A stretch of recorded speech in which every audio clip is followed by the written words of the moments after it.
I'm Marcin Szot, and I'm really happy to welcome Patrizia Patz,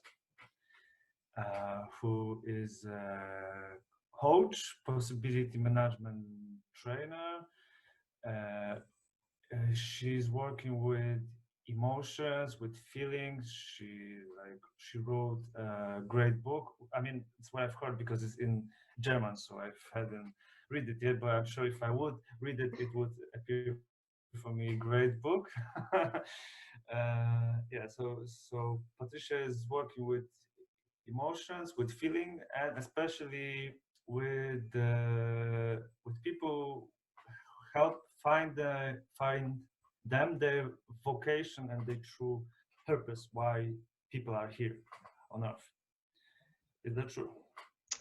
Yeah, hello Marcin. Thank you for giving me the possibility to talk with you about that. And yes, it's part of what I'm doing, yes. Uh-huh. And for today's interview, I want to talk about this part of your work, which is about vocation, which is about finding true purpose in life. Mhm. Uh, so the first question for me would be, what's this thing? What's this true purpose in life? What's the true vocation? What is it? So the biggest question in the beginning. Yes, yes. So actually, I don't really know what purpose is, or if there is something like a true purpose for everybody. What I found out for me is that I love giving my life a sense, but I'm really conscious about that. It's my story. I'm giving my life a sense, or I like giving my life a sense because mm, we create our lives with stories, and the story that my life has no sense or no purpose is not very attractive for me. So I chose that there is a purpose. So it's my choice. And then I started to look for it. And because I have talents, I have passions, there are things I'm burning within for, there are topics that I'm burning within. And I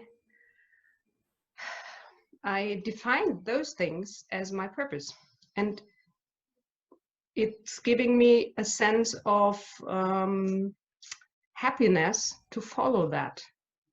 And really, I don't know if it really exists. But I told myself, perhaps when I die in the future, I will find out that there is no purpose.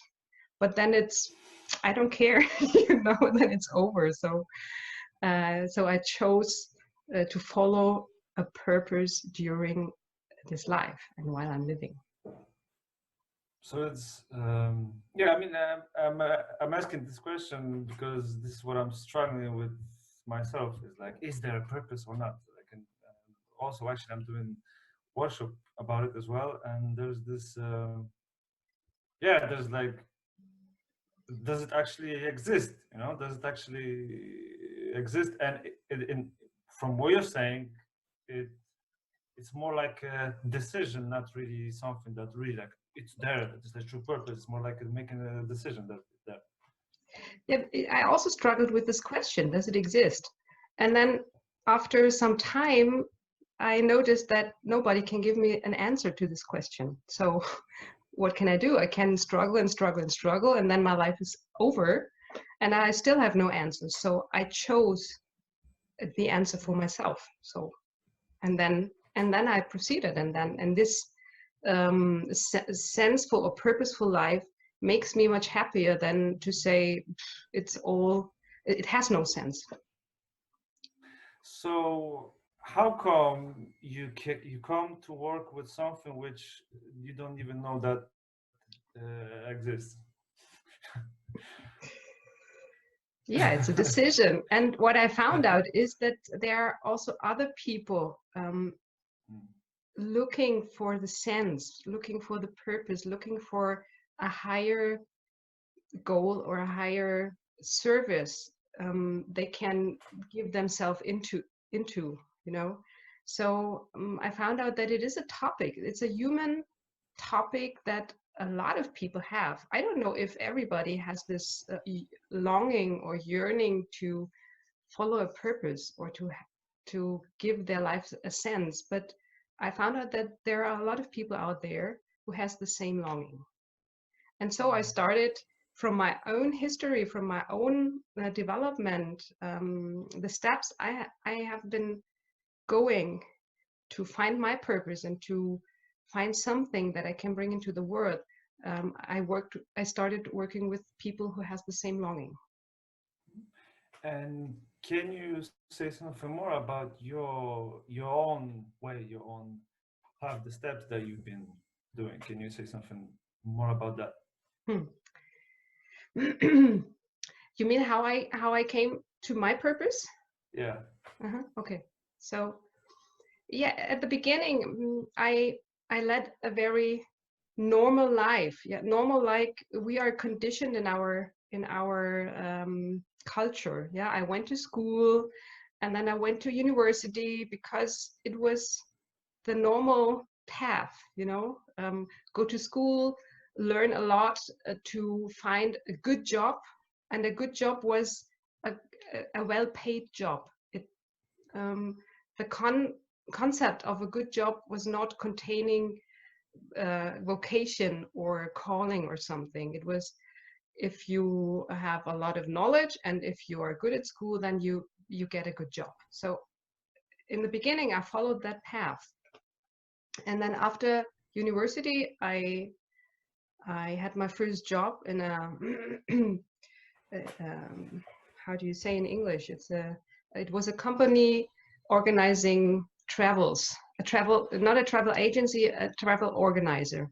And it was the company I wanted to work for. But the experience there, that working was not about working for a common goal or bringing in your passion and your talents so that the community creates something.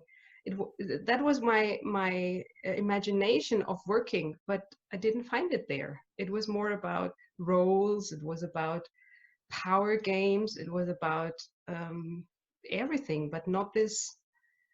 We are working together for the common good or for a higher purpose, and that I was missing that. And then I decided to quit and find out, yeah, who am I, and what do I want to bring into this world? And so this was the beginning. And then a journey started. Yeah, it was a journey of finding out who I am and what I want, what I'm capable, what it's burning within me. And so I did different workshops and trainings to get more and more clear about what I am and what I want.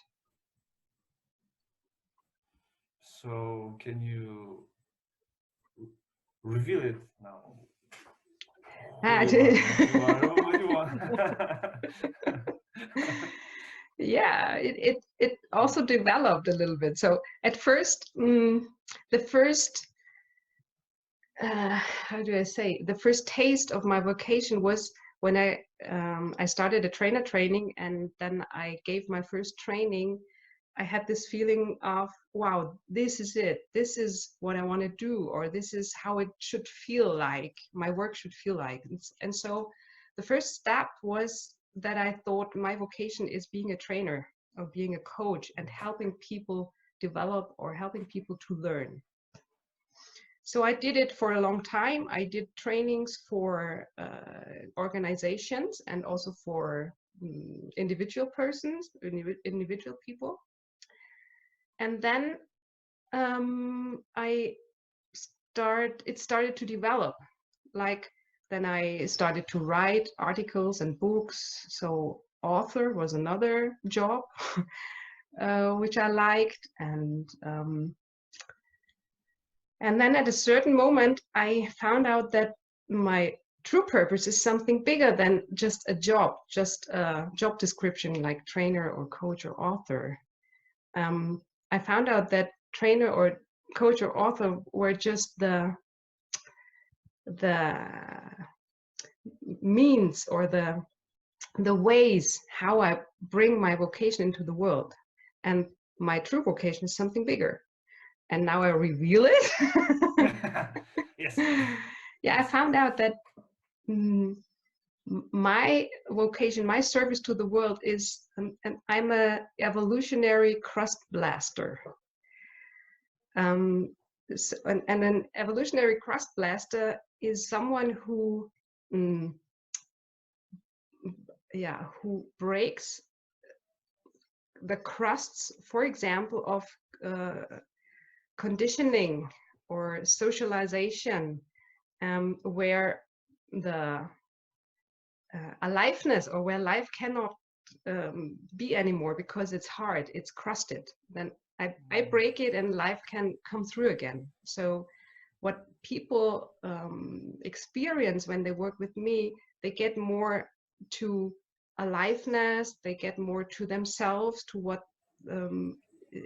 lives within them, so that this can come out again. So that's my vocation. And this was also a process of deciding to say at a certain moment, so this is what I'm doing, this is what I have done all my life.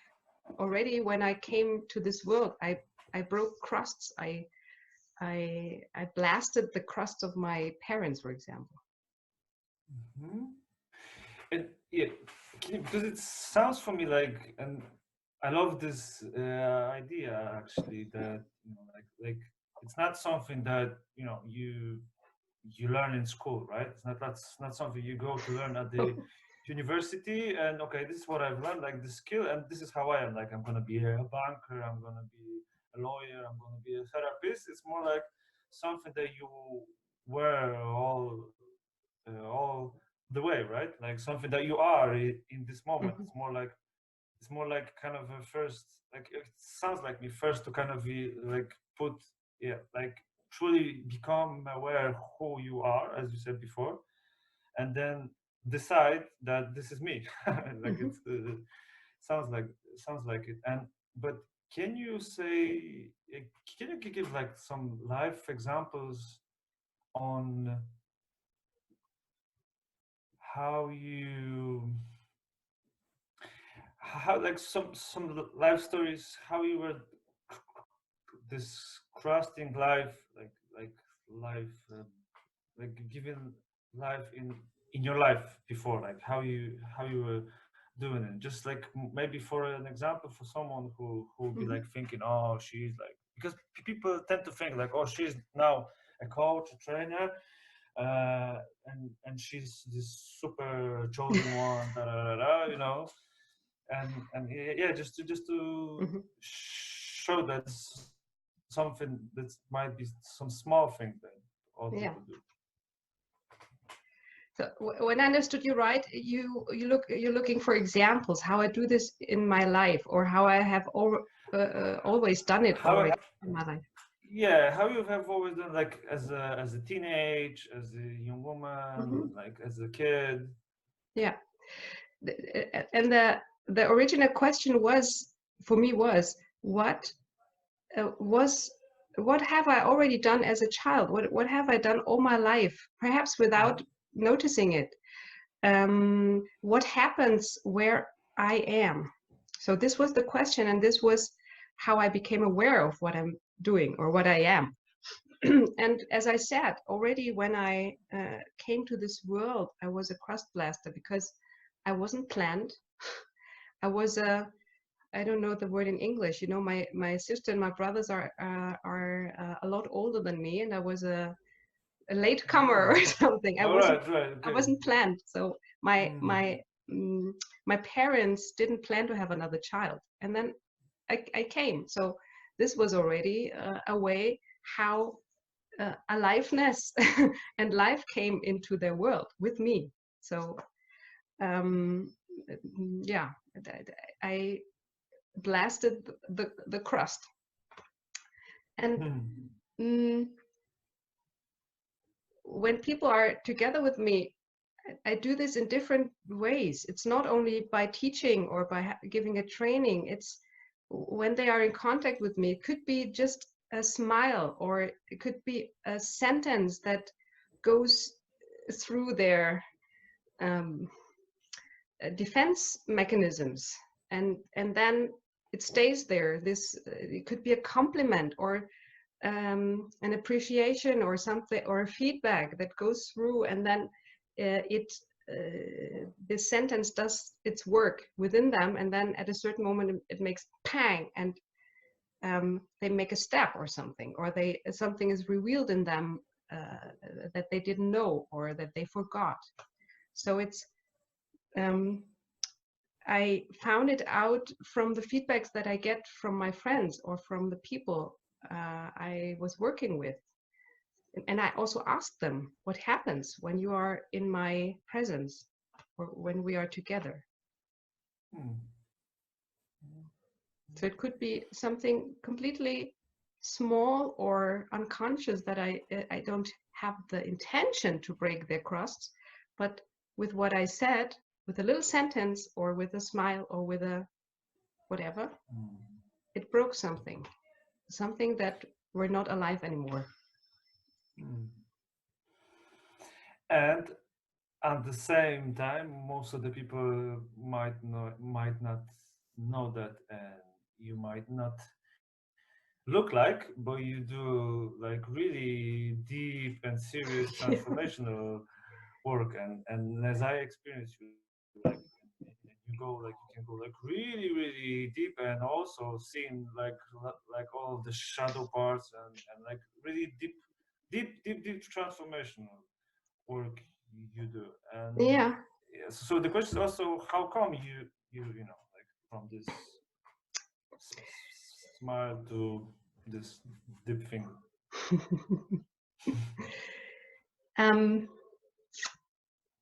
How come? So yeah, it's part of the way I'm doing it professional, the cross blasting, you know. So when I found out that I'm a cross blaster and I do it with, or it happens wherever I am, then I ask myself, so how do I want it to bring it into the world or into the community as a service and as my job? And then my preferred way of doing it is as a trainer. And I found this cool and beautiful context of possibility management. And this context is about becoming alive, getting beyond your conditionings and your upbringing, and taking responsibility for your life, and taking away all these limiting things, boundaries, or crusts. So possibility management is about. So somehow I found this context, and I use this context in my trainings and in my coachings to do professional cross blasting. So it's interesting because in the back view, you can create a really interesting story about all that all this is meant, and all this makes sense. So perhaps it was meant. Perhaps it was just by chance that I found it. I don't know. But in the back view, it all makes sense.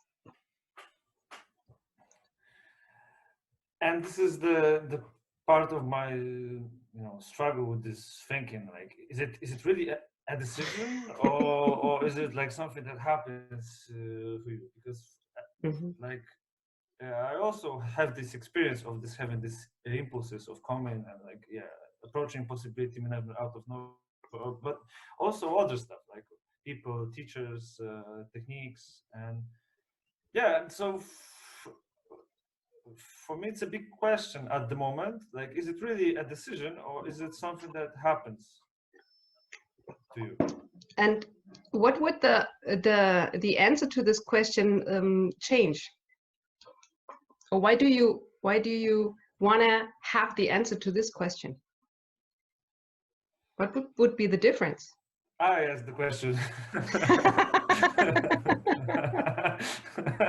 Sorry, I cannot switch off my crossblaster thing, you know. It's always there. Okay, okay. Wait. Okay, so what would be different? Yeah, I guess there's this part in me who like all my life believed that there's something is written in the stars, you know, and there's this something is written in the star, and there's always like this doubt at the back of my head that you know if it's the right decision, if it's the right path, and maybe because there's this something over there that I should follow, and you know, so I guess this is the story that I'm making for myself to actually avoid the responsibility and like to avoid making clear decision and okay to go this way. Like it's what I think. So I would like to know. Actually, I would like to know. Yeah, and this is I see in my work with people who are longing to find the vocation. I see a lot of people despairing about this question and not proceeding, because what they really want is, or what they're really looking for is security and safety. If they want an external power to tell them this is your vocation, and then they would go. It will not work like that. Vocation has to do, and following your calling has to do with going beyond your comfort zone. And going beyond your comfort zone is uncomfortable, and it creates fear. And in our comfortable society, following your calling is not a concept. So it is a decision. It needs a decision to get out of your comfort zone or beyond your comfort zone, and to feel the fear, and to make a decision, because there will nobody be out there to tell you what you are. I did astrology. I did astrology. I asked mediums, you know, mediums, people. Yeah, I asked like, someone who is channeling, right? Yeah. So to get safety about the decision, but I needed to make the decision. I needed to say I am this and that, and I needed to say I love to do it this and that way. So that I could really follow my calling, because I can use my whole life with doubts, or I can, I can, wait a minute, hesitate my whole life, and then my life is over and I didn't do anything that I loved. And this is something that I like know so greatly, and for me this is like this great stuff, because you say you don't know, like create confusion of not knowing, and then you can stay in this comfort zone, like stay there, because I don't know, I wait for this time. I wait until I am sure. This will not happen. I'm not sure either if this is my vocation, or if this will be my vocation for my whole life. At the moment, I have decided that this is what I'm doing. And I did a lot of work to get a little bit of or a feeling of safety within myself, because I got to know myself, I got to know my talents, I got to know my passions. I did a lot to find out what is burning within me. So this is the basis for my decision, but it's still a decision. I need to decide to do something, then to go to get in action.